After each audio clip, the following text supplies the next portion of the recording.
Now, I'm going to be honest, before I got my Cirrus, I didn't spend much time thinking about the takeoff briefing. But once we made that purchase, it all changed for a couple of reasons. First, once we bought the Cirrus, we sold my first plane. So for about 4.5 months while we were waiting for delivery, I didn't have a plane at all. So I watched tons of videos on YouTube. Lots of Cirrus videos, obviously, but also I watched a lot of videos of professional pilots from airlines and watching what they did in the cockpit and their procedures. And that takeoff briefing was part of every one of those videos, and that stuck with me.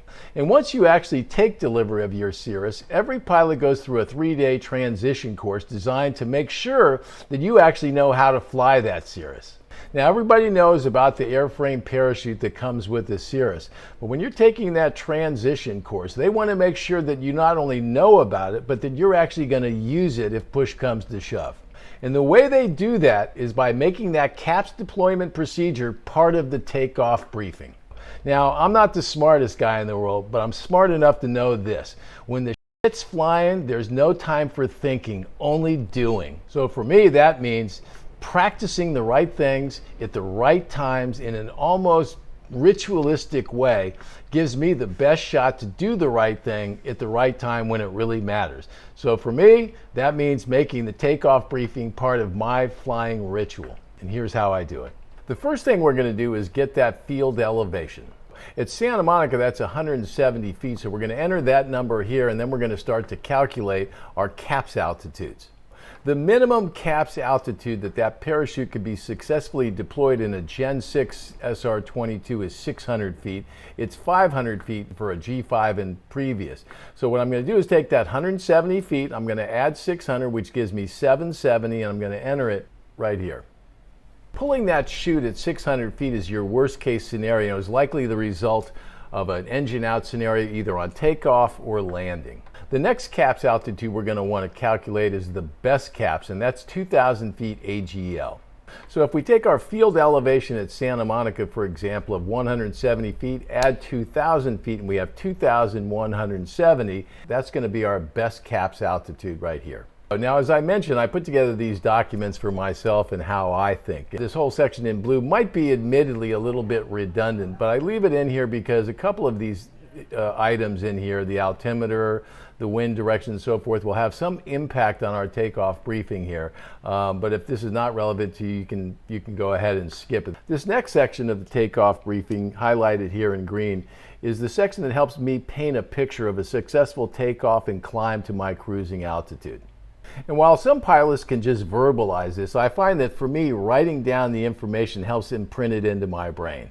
So I'll start with the takeoff type. Is it a normal? Is it a short field? Is it a soft field? Second, runway number. Do I have that runway correct? And am I at the right hold short line? Number 3, the runway length. I'll want to know exactly how much room I have to work with. 4, runway use. Based on a whole number of different factors, how much of that runway am I going to use? Is it long enough for me to do what I need to do? The direction of departure is information I would have gotten from my IFR clearance, but I want to have it clear in my mind, so writing it down is helpful for me. Me playing airline pilot a little bit, I guess, is knowing that cruising altitude and verbalizing it, writing it down, makes me feel like that American Airlines pilot that tells you what he's doing. And finally, for my passengers and for my own comfort, I like to know what is my time en route. Now, most of the information in this section could have gotten from somewhere else, but there's an important piece that actually requires some calculation, and that's the amount of runway used. And to help me with that, I'm going to use my friend FloorFlight again, and let me show you how exactly I do that, because it's just a tremendous feature here. I'm going to go up to my departure airport up here, and I'm going to click this takeoff button. And you'll see now a whole sheet of information that needs to be filled in that will help me calculate my takeoff distance. Now, the weight of the plane we would have calculated somewhere in FloorFlight earlier. We did that under the load data. The departure runway, we're going on runway 21 here at Santa Monica, but it could be runway 3, but I'm going to select 21 here. The usable length, once you've selected the runway, the program knows exactly how long that runway is. So if you've forgotten, there it is. It actually calculates the slope of the runway. It tells you and confirms what type of surface it is, because if you're taking off on dirt or grass or concrete, it's going to make a big difference in your roll. The weather piece of this, the winds, the altimeter reading, is all calculated because it pulls from the ATIS that you've already just written down here. Your takeoff weight calculated from that load data. And also it gives you your liftoff speed. And all that information is calculated together to give you the important information you need to properly calculate your takeoff distance. Now, if you're flying at your home airport and you've done it 1,000 times, not really much of an issue.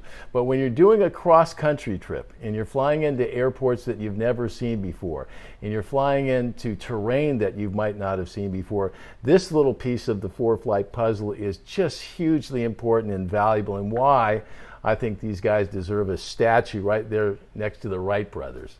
So based on all of that information, our total distance to get off the ground is going to be 824 feet. And that gives us plenty of room on runway 21 at Santa Monica Airport.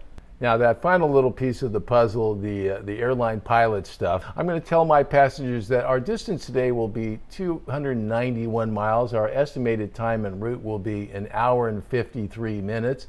And we should be arriving at 8:28 p.m. All of that courtesy of our good friends at ForeFlight. So there you have it.